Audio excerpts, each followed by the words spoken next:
कुंभ राशि वालों, नमस्कार दोस्तों, आप सभी को बहुत बहुत स्वागत है। मुर्दा भी जिंदा बनकर आएगा, बलि का बकरा बनने वाले हो।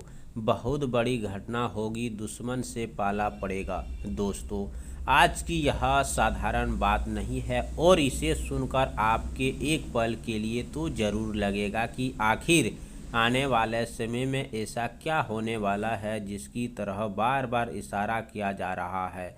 जिस व्यक्ति को अपने ज़िंदगी का ख़त्म समझ लिया था, उसी उम्मीद को आपने छोड़ दिया था, जिस काम को आपने लगभग असंभव मान लिया था, उसी तरह से अचानक कोई हलचल दिखाई दे सकती है।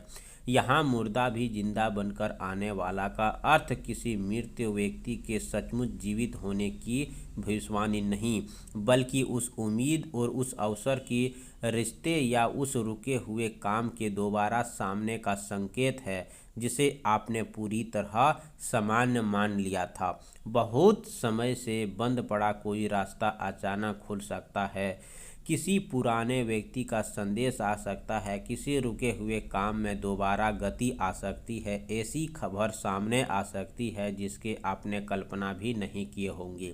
लेकिन इसी के साथ एक दूसरी चेतावनी भी है, आपको बलि का बकरा बनने वाला होगा। इसका मतलब यह है कि आने वाला समय में कुछ लोग अपनी गलती का बोझ आपके ऊपर डालने की कोशिश कर सकते हैं। कोई व्यक्ति अपनी जिम्मेदारी से बचने के लिए आपका नाम आगे कर सकता है, कोई अपने फ़ायदे के लिए आपको इस्तेमाल करने की कोशिश कर सकता है, कोई ऐसा फैसला आपके सामने रख सकता है जिसमें नुकसान आपका और फायदा किसी दूसरे का होगा। इसीलिए आने वाले समय में भावनाओं में बहकर किसी पर तुरंत विश्वास करने की ज़रूरत नहीं है। हर बात को समझकर, हर फैसले को सोच समझकर और हर व्यक्ति के नीयत को पहचान कर आगे बढ़ना होगा।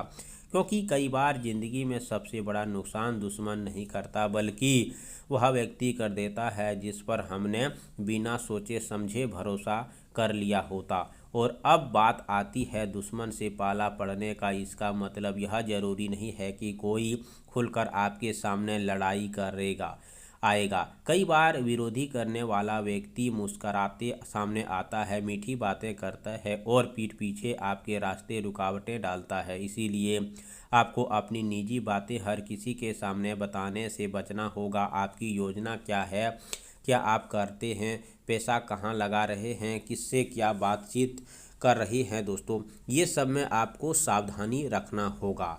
इन बातों को ज़रूर से ज़रूर लोगों के साथ साझा मत कीजिए, क्योंकि जब आपकी ज़िंदगी में बदलाव आने लगता है तो हर व्यक्ति उस बदलाव से खुश हो ये ज़रूरी नहीं होता। कुछ लोग आपकी तरक्की देखकर प्रेरित होंगे, लेकिन कुछ लोग भीतर भीतर परेशान भी हो सकते हैं। इसीलिए इस समय आपकी सबसे बड़ी ताकत आपका शांत रहना है।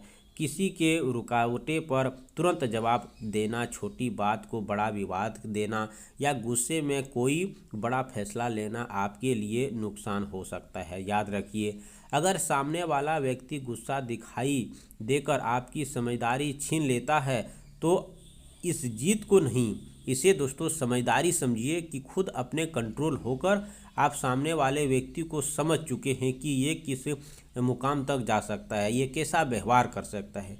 ये हमारी सबसे बड़ी जिम्मेदारी है और ये हमारी सबसे बड़ी बुद्धिमानी है दोस्तों। जी हाँ, अचानक फिर से चर्चा में आ सकता है, लेकिन इस बार फर्क यह होगा कि पहले की तरह आप कमज़ोर स्थिति में नहीं होंगे। आपके पास अपने पक्ष को समझाने का अवसर होगा। आपको यह भी समझ आएगा कि किसके साथ खड़ा होना है और किसके दूरी बनानी है।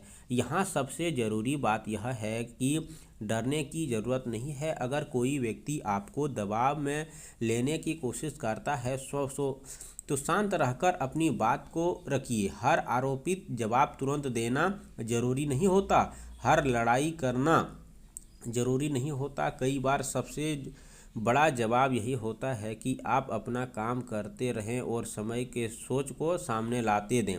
जिस चीज़ को आपने खोया हुआ समझ लिया था, उनमें दोबारा मिलने की संभावना इसी समय संकेत दिखाई दे सकती है।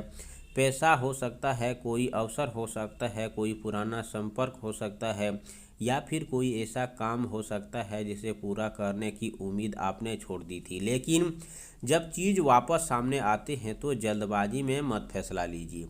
आप सभी से निवेदन है दोस्तों कि आज शाम सूर्यास्त के बाद साफ कपड़े पहने, घर को शांत स्थान पर बैठकर एक दीप जलाएं और भगवान हनुमान जी का स्मरण करते हुए ओम हनुमते नमः मंत्र का जाप करें। यही संकल्प रखें, आपके विरोधी किसी बुरी नज़र, भावनाएं, षड्यंत्र या गलत सोच प्रभाव को आप तक पहुंचाने में शत्रु का नाम लेकर उसे कामना कीजिए। आप सभी से निवेदन है कि सोमवार की सुबह स्नान करके शिवलिंग पर साफ जल अर्पित करें। यदि संभव हो तो थोड़ा सा कच्चा दूध अर्पित करें और ओम नमः शिवाय मंत्र का 108 बार जाप करें।